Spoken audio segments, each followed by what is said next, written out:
Здраво, ова е 355-тото издание на Видеологија со Златко Ѓелевски, дигитален краток осврт за актуелни филмски остварувања, односно спонтана критичка анализа која е збир на први впечатоци илустрирани со подвижни слики. На денешниот репертоар е Nickel Boys од Рамел Рос, во кој станува збор за Елуд Къртис, глумен од Итан Херис, бруцаш кој во 60-тите години на минатиот век ќе автостопира со човек кој има украден автомобил и поради криминогениот чин ќе заврши во поправен дом за малолетни во Флорида, кој гласи училиштето Дозиер, попознато како Академијата Никел, каде се запознава со момчето Тарнер, глумено од Брендон Уилсон, кој ќе се обида да преживеат во оваа злоупотребувачка институција, во која полесно се завршува под земја, отколку да се рехабилитира еден престапник на законот. Иако замислата на филмот е да представи пријателство кое е никнало на трулото земјиште во поправниот дом, не сум согласен дека воопшто е во прашање пријателство кое би се темелело на добронамерност, односно може да застане на здрави нозе. Главна индикација на моето тврдење е дека Тарнер е љубоморен токмак кој има намера да не го пренесе писмото на својот наводен пријател, кој е насилно одвоен од фамилијата, дополнително скратувајќи му ја можноста за комуникација и впрочем овој подол гест, својствен за него, потполно да се занемари како никому ништо да не било. Во мои очи не кореспондира неговото однесување со здраворазумен и доблесен гест кој би го направил пријател без заднина, па затоа не знам колку го има доставено дневникот до инспекторите или направил дополнителна компликација предавајќи го на предпоставените. Што повеќе би очекувале од човек кој сака да го разубеди да не бегаат од пеколот на земјата, својот пријател, кој прилично подмолно се однесува, така што со скепса го проследи секој негов изустен збор, секој гест не поминува без сомнение кај мене. Според мене, задните намери му беа испишани на чело, што само сведочи дека режисерот има создадено одличен лик како антитежа на протагонистот. Доколку целта на овој поправен дом во 60-тите години на минатиот век е да нема рецидиви на младите кои застраниле од животниот пат и има намера да ги интегрира назад во општеството, без да се подпре на нив да добие бесплатна работна сила и преку нив да извлече фондови од државата, нешто слично што се случува со појавленостите во американскиот затворски систем денес, од обсервираното можеме да дојдеме до конклузијата дека овие институции го спречувале образовниот процес и ги држале афроамериканците надвор од секаков општествен ангажман, третирајќи ги како жители од понизок ред со исклучување на основните човечки права, сметајќи дека со кршењето на нивниот пркосен карактер и слободумен дух ќе ги направат покорни на правилата на општеството. Не е можеби идентичен со методологијата и механизмите во домот со A Clockwork Orange од Стенли Кјубрик или пак Скем од Алан Кларк, но казнените мерки и телесните повреди остануваат до крајот на животот во облик на посттравматски стрес кај преживеаните од пеколното окно. Елвуд е лик кој има многу добронамерни атрибути, во кои доколку би се инвестирало би имал поголем придонес за подобрување на заедницата и самото општество, но животните поставености се разликуваат од неговите аспирации во мигот кога нагло ќе биде пресечена неговата перспектива. Мора да се земе предвид историографскиот контекст на действието, годините во кои се уште се води борба за право на глас и реперкусиите од сегрегацијата на расна основа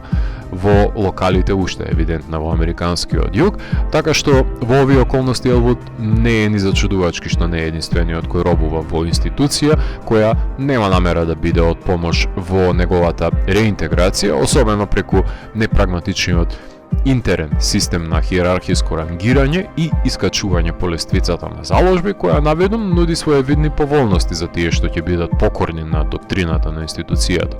Неповолно во секој случај за сите што ќе завршат во самица или пак бидат силувани и претепани до смрт во објектот или се откажат од нивниот живот. Откупувањето на мртвите тела е повеќе од потребно отворање на државните рани, затоа што овие објекти мора да бидат екземплар кој не смее да се повтори, затоа што ова училиште е отворено на 1 јануари 1900 година и нанело зло 111 години. Повторувам, неговата насилничка администрација е затворена во 2011 година.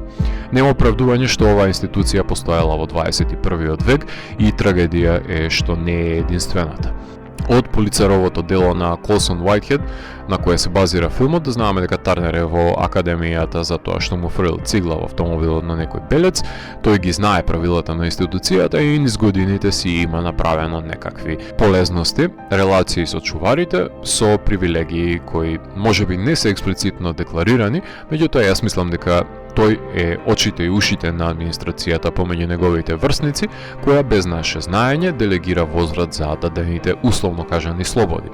Да не заборавиме, злокомната институција е одраз на американското општество и третманот на афроамериканците, како што во 60-тите посакувало, односно сметало дека го заслужуваат, што говори за искривените нормативи на државата, која замижува пред нанесеното насилство врз адолесценти, па на тој начин оваа периодична мелодрама содржи и coming of age постулати. Врвен е пресвртот на делото, кое е неговото најсилно оружје, каде формалистичките перспективи доаѓаат и до содржински израз, со тоа што, условно кажано, најпознатиот актер од екипата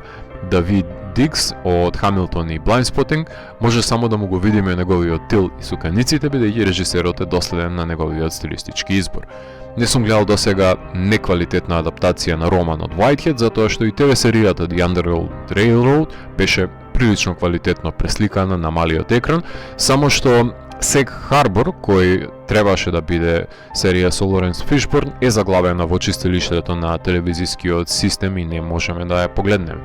Има многу филмови снимени со фокализација во прво лице, започнувајќи од The Lady of the Lake, завршувајќи до Hardcore Henry, но мислам дека овие 20 милиони долари буџет кои ги има филмот не се залудно потрошени за снимањето на филмот и докажуваат дека можеби, ако е во прашање адаптирање на дело напишано во прво лице или содржи мемуари, најдобро би било да се преслика и во таква интимистичка фокализација, каде се лимитира нарацијата и се дава простор да биде попоетична визуализацијата.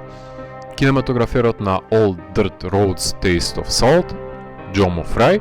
има многу јасни индикации низ каква перспектива да го сними филмот, односно тој во првата половина снима целокупни кадри низ перспективата на Елвуд, а во втората половина на Тарнер, односно со фокализација во прво лице за низ ригидниот аспект 1:33:1 да може да го погледнеме светот низ очите на протагонистите, ригува сине алта Сони Венис на стомакот на актерите, што го збогатува филмскиот јазик и баш поради тоа што стилизираните фрагментирани вињети доаѓаат од само две визури, многу лесно може да се поврземе со нивните персонализирани погледи на тегобниот свет, но на моменти забораваме дека гледаме низ два пара очи и може сведоштвото, сеќавањето, да го препишеме дури и на една индивидуа. Поради спонтанноста на движењето, на моменти ми наликува на кадри од милието на Теренс Малик, односно конкретно The Tree of Life, но низ по лињата на Days of Heaven, работен во манир на Moonlight од Бери Дженкинс, а секој крупен план се претвора во фотографија од нечи животен фотоалбум.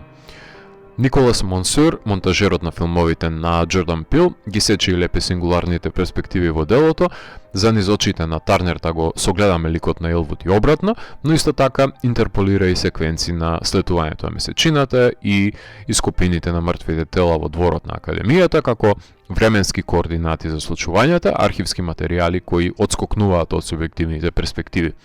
Композиторите на музиката Скот Аларио и Алекс Сомерс, кои има за цел да создадат елегичен мелос, кој ќе биде комплементарен за неповолностите во кои се затекнати натежнетите протагонисти,